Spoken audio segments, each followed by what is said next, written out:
할렐루야. 오늘 하나님 말씀은 누가복음 2장 10절부터 11절까지 말씀입니다. 누가복음 2장 10절부터 11절까지 조슈아 함께 선교사가 말씀 전해 주시겠습니다.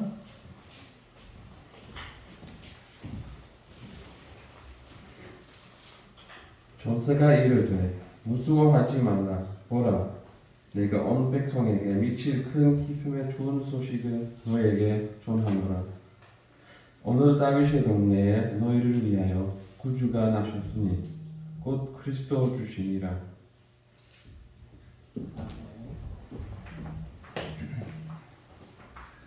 할렐루야. 오늘은 예수님의 어린 시절이라는 제목으로 함께 말씀을 나누도록 하겠습니다. 전 누가 참 인간적인 사람이다라는 생각을 많이 합니다. 누가복음 읽을 때마다 나하고 참 비슷한 사람이다라는 생각을 합니다. 굉장히 의심 많고 무언가 찾아야 믿을 수 있는 사람이었다라고 생각되어지는 거거든요. 누가는 의사였다고 합니다. 바울한테 말씀을 들었어요. 예수가 그리스도라는 얘기를 들었어요. 예수가 우리가 기다리던 그런 구세주다라는 얘기를 들었어요. 근데 누가는 바울한테 들었지만 예수님을 본 적도 없고 바울도 사실은 예수님을 본 적이 없어요. 그럼에도 바울의 말이 너무나 믿겨졌을 거예요. 바울이 달변가여서 그랬을까?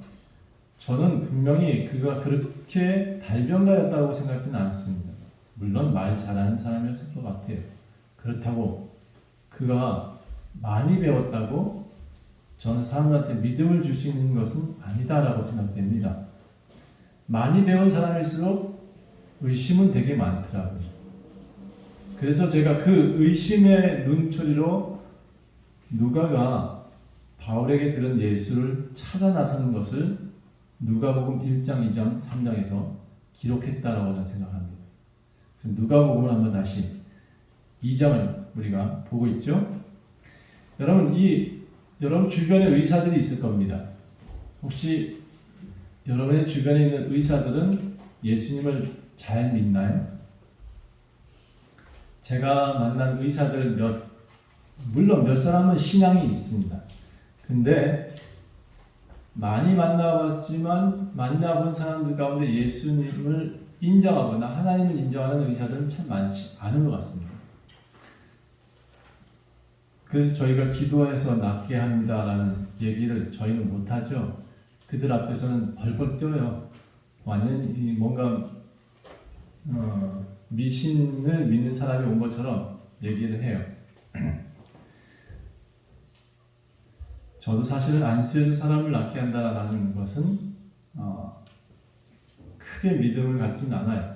물론 저도 그렇게 하긴 합니다만, 왜냐하면 저는 나를 믿는 것이 아니고 내가 안수하는 이유는 하나님 예수 그리스도가 그를 혹여라도 낫게 하실 거라는 믿음 때문에 저희도 안수를 하죠. 그런데 사람인 그 의사가 하나님을 믿지 않는 것 자체가 저는 불행하다라고 저는 생각합니다. 의학을 배우는데 의학 가운데 하나님을 배우지는 않는 것 같아요. 참 이상해요. 저는 가장 이상하게 생각되는 것이 의술이에요.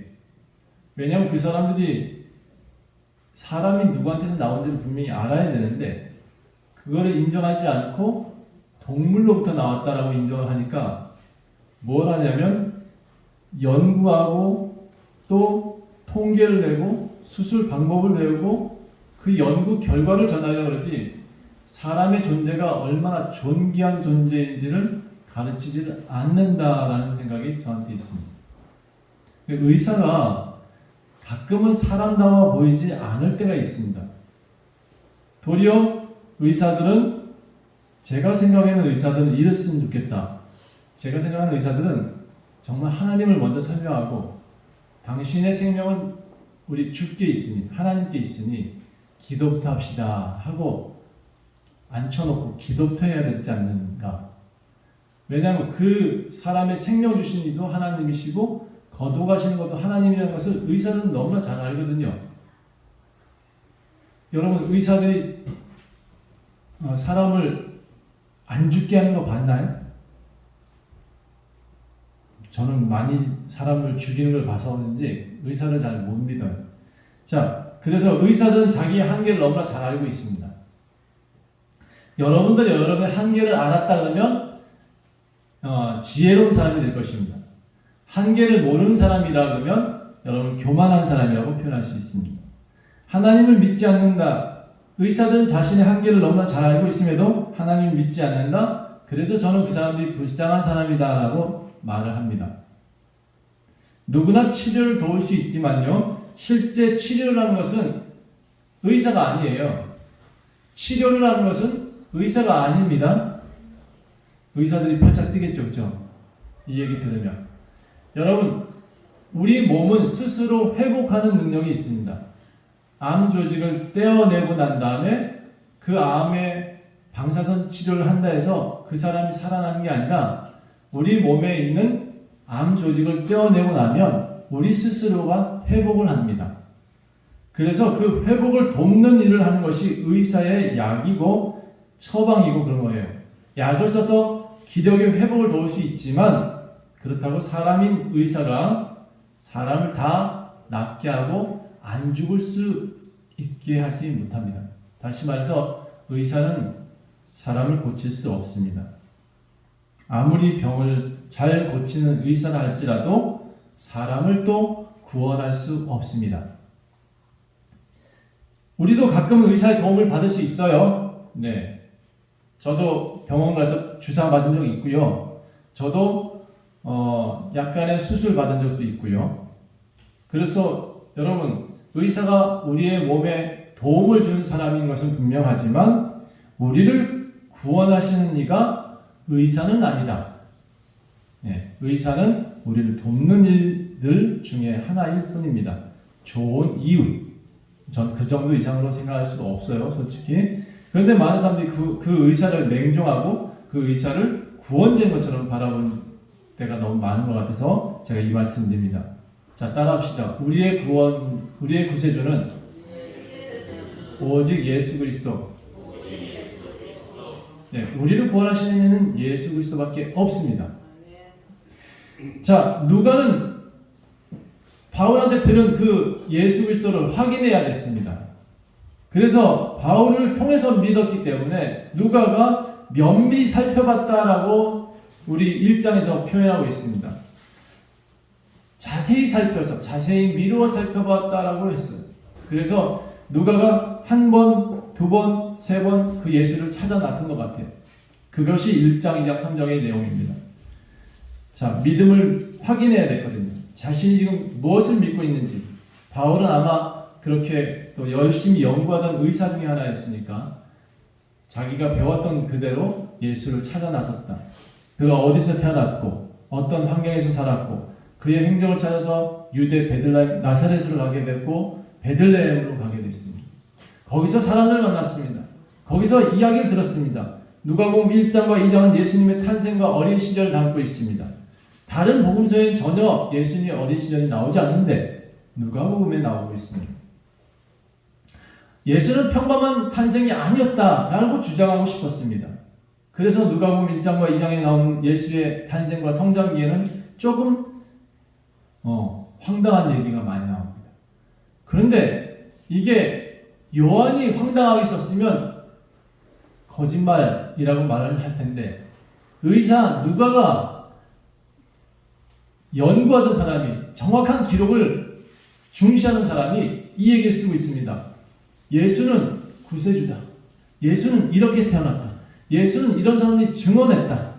이것은 열심히 기록해서 더 사람들한테 저같이 의심병이 많은 사람한테 확신을 시켜주고 있는 겁니다. 저도 30세 전까지만 해도 예수가 정말 우리의 구세주인가 확신이 없었습니다. 그런데 삶의 어려움을 겪으면서 하나님을 찾게 되면서 어린 시절부터 괜히 오랫동안 고생한 가운데 나의 이 고생을 해결할 사람이 누굴까? 라고 찾았던 것이 저의 20대의 모습이거든요. 그런데 31살 유학 가기 도망가려다가 붙잡혀서 하나님 앞에 붙잡힌 그때부터 성경을 읽기 시작해서 그때부터는 하나님이 보이고 그때부터는 하나님의 말씀이 들리고 그때부터는 인생의 길이 바뀌었어요. 여러분 누가도 이렇게 자기가 듣고 믿었지만 좀 제대로 알고 싶었기 때문에 자세히 살폈다, 면밀히 기록했다라고 되어져 있습니다. 누가는 이런 과정을 통해서 좀 더 믿음을 확고하게 만들었을 것 같아요. 그래서 제가 지난주에 저는 여러분한테도 부탁드렸습니다. 안 믿어지거든. 물으라고요. 하나님께 묻고 내 인생의 삶에 물어보세요. 내가 예수가 살아계신지, 나는 정말 예수를 믿고 있는지. 그래서 찾아가서 두드려서 그래서 하나님을 알게 된다면 그렇게 하십시오. 예, 저는 의사들은 그렇게 하고 있다고 믿습니다. 과학자들은 아마 토양을 보고 퇴적층을 보고 하나님은 살아계시다라고 말을 할 수밖에 없을 겁니다. 의사는 인체를 바라보면서 인체를 면밀히 살피다가 하나님은 살아계시다라고 말할 수밖에 없을 것입니다. 그게 사실 도달하는 최고의 목적지인데 많은 사람들이 거기까지 안 가는 것 같아서 좀 안타깝습니다.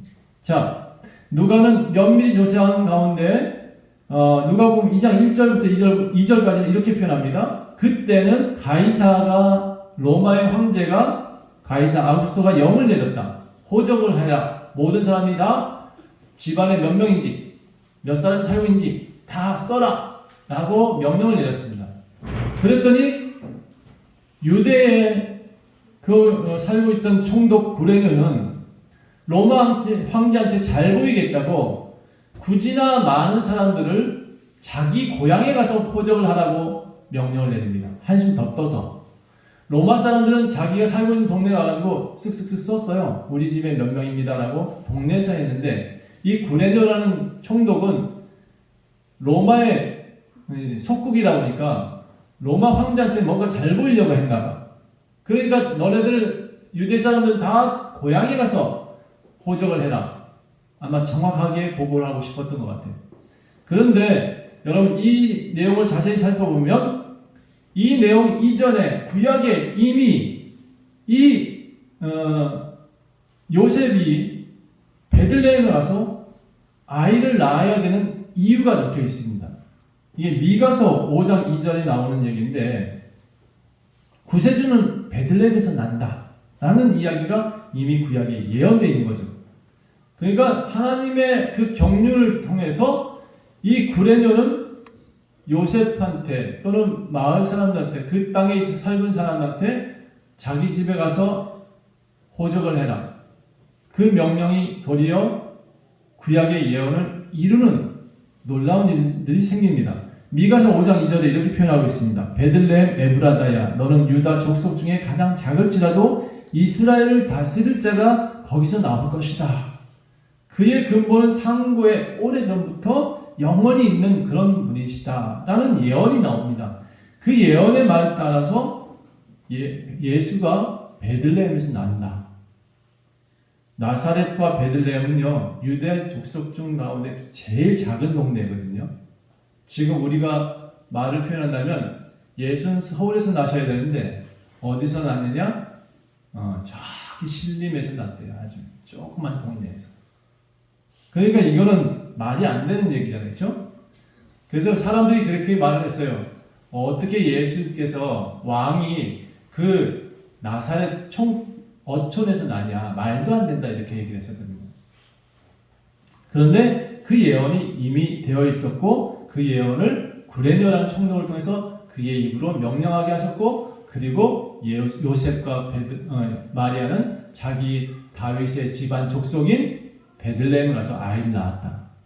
이게 그렇게 읽어지는 누가는 어떤 느낌을 받았을까요? 누가는 이렇게 기록하고도 하나님은 이렇게 오랫동안 예수를 계획하셨구나 라는 그런 기록을 누가복음에 나타내고 있는 겁니다.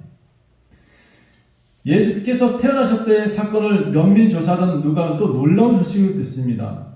예수께서 태어나는 날 들에 있던 목자들은 천사를 만났대요. 글쎄. 천사를 만났는데 그 천사들이 예수의 소식을 전해줬다는 거예요. 예수께서 천사가 구세주가 이 땅에 나셨다. 너네들 빨리 가서 그분들을 그 예수께 경배해라. 그리고 그 천사의 이야기를 면밀하게 기록했습니다. 가서 다 조사를 했겠죠. 천사가 뭐라 그랬다고? 아, 그렇게? 천사가 정말 그렇게 말을 했어? 누가는 그렇게 기록을 했을 겁니다. 10절 보니까 천사가 이르되 무서워하지 말라. 천사가 했던 말을 다 기록한 거예요. 내가 온 백성에게 미칠 큰 기쁨의 소식을 너에게 전한다. 오늘 다윗의 동네에 그 베들레헴에 너희를 위해서 구주가 나셨는데 곧 그리스도 주시니라. 너희의 왕이 나셨다. 이런 얘기입니다. 너희가 가서 강보에 쌓여 구유에 누워있는 아이를 보게 될 것인데 이것이 너희에게 표적이다. 천사들은 수많은 천군과 천사들이 그 얘기를 하고 올라가는 모습을 또 목자들이 보았다. 또 하나님을 이렇게 찬송하더라. 어떻게? 누가복음 2장 10절부터 14절에 나온 내용 중에 지극히 높은 곳에는 하나님께 영광이요 땅에서는 하나님이 기뻐하신 사람들 중에 평화로다. 이게요 노래하는 소리거든요. 천사들이 노래하는 소리예요. 이거는 누가 작곡을 좀 해서 발표를 좀 했으면 좋겠어요. 지극히 높은 곳에서는 하나님께 영광이요 땅에서는 하나님이 기뻐하신 사람들 중에 평화로다. 이거는 천사들이 노래하는 얘기예요. 그 노래를 그렇게 노래했다고? 라고 누가가 기록을 하고 있는 겁니다. 아니 목자들도 들었다고? 놀랍잖아요. 누가 입장에서는 굉장히 놀라웠을 것 같아요. 자, 그리고 그보다 이렇게 천한 사람들의 얘기는 그렇다 치더라도 그 예루살렘의 어떤 유력한 사람 중에 하나는 시므온, 그리고 유력했다는 선지자 안나. 이 안나 선지자는 굉장히 또 유명했고 그 당시에 존경받는 인물이었던 학자였고 그런 사람한테 또 예수의 탄생에 대한 이야기를 듣습니다. 누가가 그렇게 기록해 보니까 이렇게 오랫동안 하나님을 기다렸던 성령이 충만했던 그 시므온한테서 성령께서 그런 얘기를 했다는 거예요. 너는 예수를 구세주를 보기 전까지는 못 죽는다라고 했다는 거예요. 그래서 시므온은 그 구세주를 기다렸어요. 그런데 그날 예수께서 이렇게 아이가 태어나면 예루살렘에 데리고 와가지고 제사를 지내요. 유대 사람들은 그게 이제 풍습이었던 것 같아요. 아이가 태어나서 정결 예식이라 해서 그 아이를 이렇게 드리는 예식을 하는데 비둘기를 잡아 드리든지 뭐 소를 뭐 양을 잡았든지 아무튼 이 아이가 태어난 것을 기뻐하면서 하나님께 드리는데 그때 시므온이 이제 마침 그 예수를 맞이했다는 거예요. 그리고는 시므온이 성령께서 하셨던 그 얘기를 기억하고는 그 예수를 만나자마자 뭐라고 했냐면 내 주제여라고 나의 주님이시여라고 표현하면서 그를 높였다라는 기록이 나옵니다. 아니 그렇게 예수를 만난 시므온의 이야기를 또 누가가 기록을 합니다. 그 시므온이 뭐라고 표현했냐? 그를 만나자마자 이렇게 표현했대요. 내 눈이 주의 구원을 보았습니다. 이는 만민 앞에 예비하신 분이시고 이방에 비추는 빛이시고 주의 백성 이스라엘의 영광이십니다. 이 말을 들은 부모도 놀라고 또 기록하고 있는 이 누가도 지금 놀라고 있는 거예요. 시므온이 그들을 축복하고 그의 어머니에게 말을 합니다. 보라, 이는 이스라엘 중에 많은 사람들을 패하거나 흥하게 할 사람이다. 또 비방을 받는 표적이 될 것이다. 그가 예언하기를 그를 위하여 세움을 받았고 또 칼이 내 마음을 찌를 것이다. 이는 여러 사람의 마음의 생각을 드러낼 것이다. 자, 이 시므온의 얘기대로 예루살렘에 가서 예수님은 많은 채찍도 맞죠. 네, 그리고 십자가의 비방도 받아요. 시므온의 예언대로 33년 후에는 이 비방이 그대로 이루어져요. 그러니까 누가의 입장에서는 이런 기록들을 보고 예수가 이런 비방을 이미 예언하셨다니 놀랍다. 예수는 이렇게 태어나신 분이구나. 예수는 이렇게 많은 사람들한테 존경을 받았던 분이시구나. 태어날 때부터 안나라는 사람은 80세가 됐는데 이 여인이 성전 떠나지 않고 맨날 금식하고 기도하더니 마침 그때 나와서 하나님께 감사하고 뭐라고 표현하냐면 이 아이가 정말 하나님께서 주신 아이다라고 예언까지 하고, 그러니까 누가는 더더욱 믿을 수밖에 없죠. 누가는 더더욱 이 시몬과 안나의 선지자의 얘기를 기록하면서도 놀라고 있습니다. 그런데 12년 뒤에 또 이야기도 예루살렘에서 들려오네. 누가는 그 예루살렘의 기록을 또 기록합니다. 예수님이 12살 시대 때, 12살 때 매년마다 예루살렘에 올라가서 제사를 드리던 부모를 따라 갔는데 해필 그때 12살 때는 큰 소동이 있었다더라. 그 소동이 뭐냐 그러면 분명 애가 같이 왔는데 집에 돌아갈 때는 애가 없어. 그래서 부모가 3일길을 다시 돌아서 예루살렘에 가가지고 애를 찾았대요. 근데 찾아보니까 그 아이가 어디 있느냐, 이렇게 성전 안에 앉아가지고 어른들하고 나이가 많은 어른들과 제사장들과 뭐 하여튼 그런 사람들이 앉아있는 그곳에서 토론을 하고 있다는 거예요. 12살짜리가 토론을 했대요. 묻기도 하고 답도 하고. 그걸 보면서 놀란 부모는 그 아이를 뭐라고 하냐면, 얘 왜 너는 부모한테서 이렇게 하냐 라고 혼쭐을 내고 있는데, 그 예수님은 그렇게 말을 했다네요. 뭐라고 했냐면, 어찌하여 내가 내 아버지 집에 있어야 될 줄 모르셨나이까 라고 도리어 어머니 아빠한테 얘기를 했다는 거예요. 그런 소식을 들으면서 이런 놀라운 일들이 있었다. 12살인데 그 아이가 많은 제사장들과 함께, 그 학자들과 함께 그런 토론을 할 수 있는 아이였다.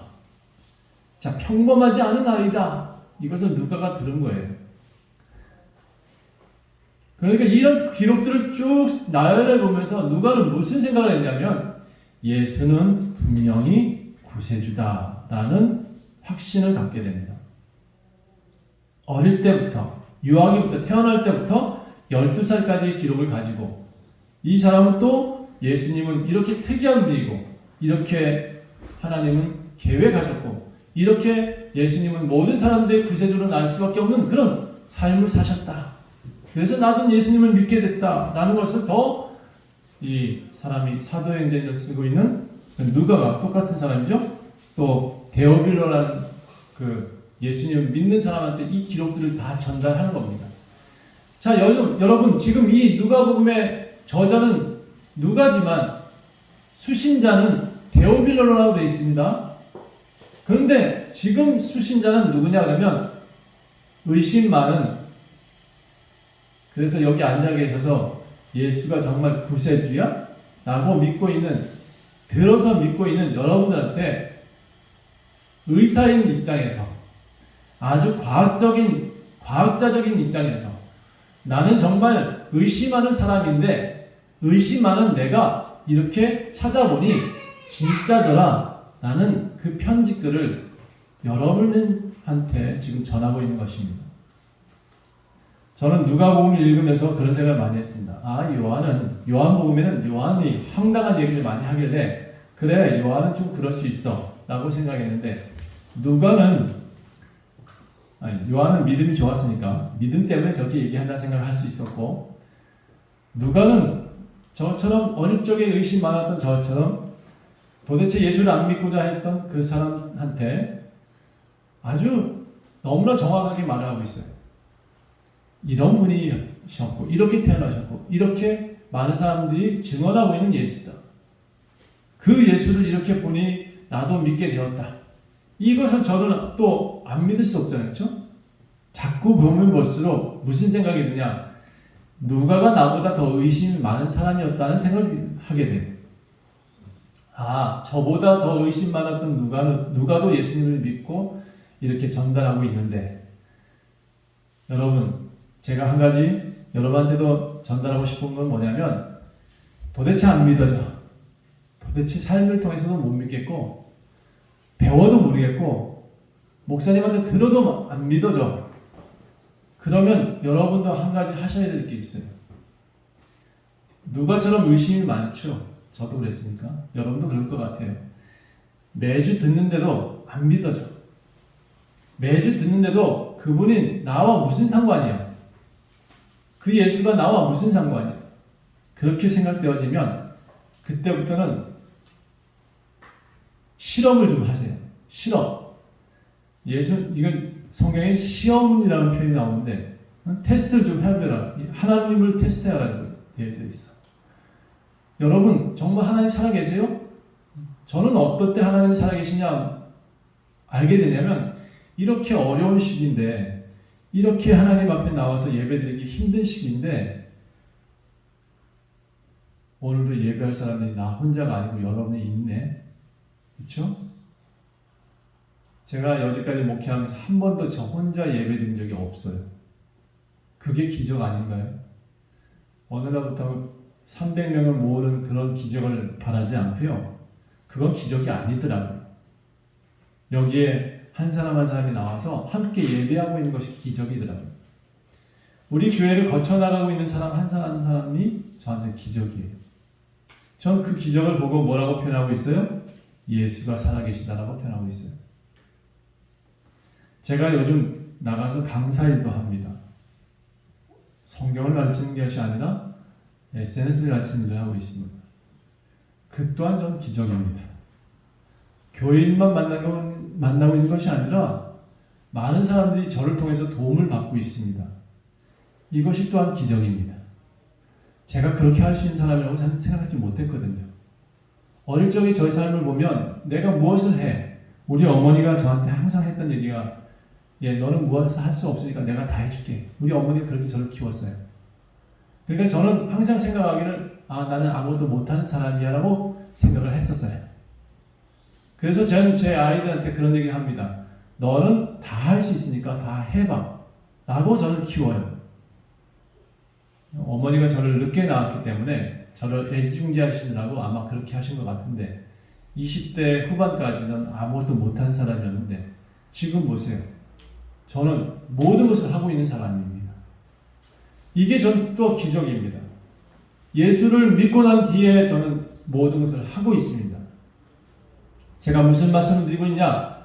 여러분도 예수를 믿으셔야 됩니다. 제가 말해서 믿는 게 아니라 여러분이 찾은 예수를 믿으십시오. 누가가 열심히 찾아보니까 바울한테 들은 믿음 갖고는 안 되거든요. 그래서 누가가 찾아본 믿음은 그를 확고한 믿음으로 강하게 믿음 가운데 가게 만듭니다. 여러분도 혹시 안 믿어져요? 그럼 예루살렘 가세요.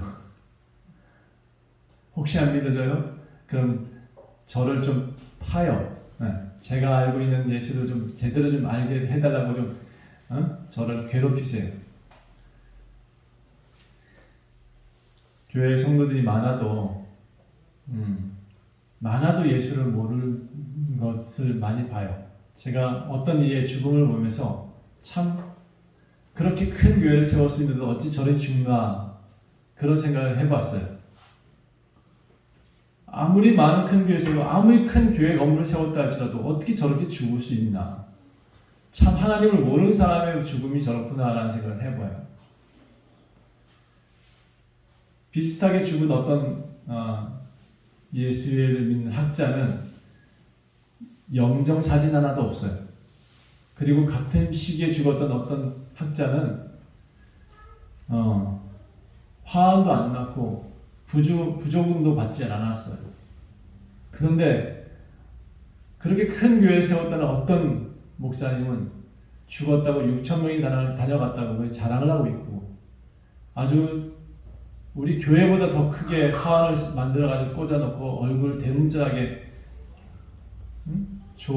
조문객들을 받아들이고 있고 여러분 진짜 죽음이 뭔지 모르고 진짜 하나님이 뭔지 모르는 사람들 그렇게 합니다.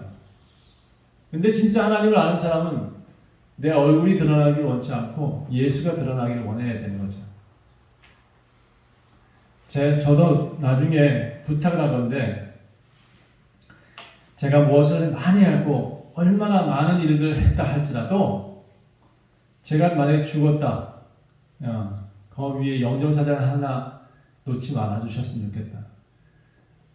저를 위해서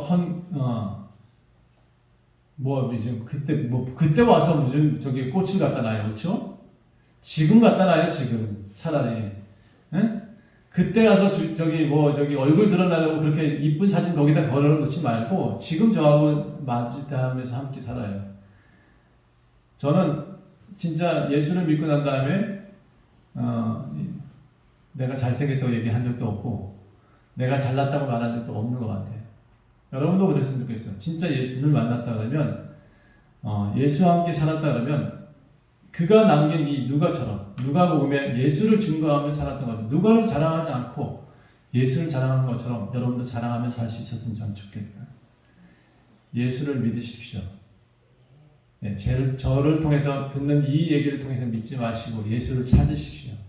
누가가 열심히 예수를 찾았던 것처럼 여러분도 예수를 찾아서 그 예수를 믿는, 그리고 그와 함께 살고 그의 축복을 받고 그의 나라에서 사는 모든 성도님들이 다 되시기를 간절히 축원합니다.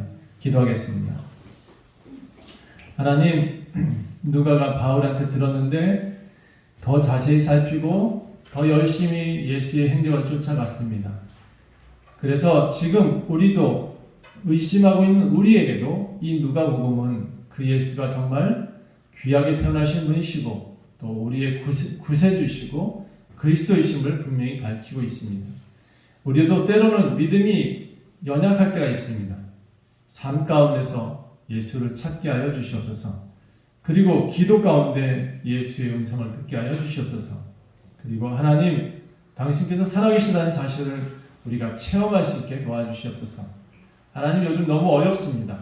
이 시기에도 우리를 신발이 떨어지지 않게, 또 우리가 비에 맞지 않게 보호하시고 인도하시는 하나님을 체험할 수 있도록 도와주시옵소서.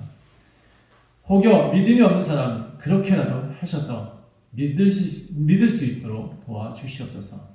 당신께서는 그렇게 하실 수 있음을 우리는 믿습니다. 하나님, 여기 있는 모든 이들이 끝까지 그 숨이 끊어지는 그날까지 예수를 믿고 그를 따르고 그와 함께 사는 축복을 주시옵소서. 감사드리며 예수 그리스도 이름으로 간절히 기도합니다. 아멘. 찬송가 175장입니다.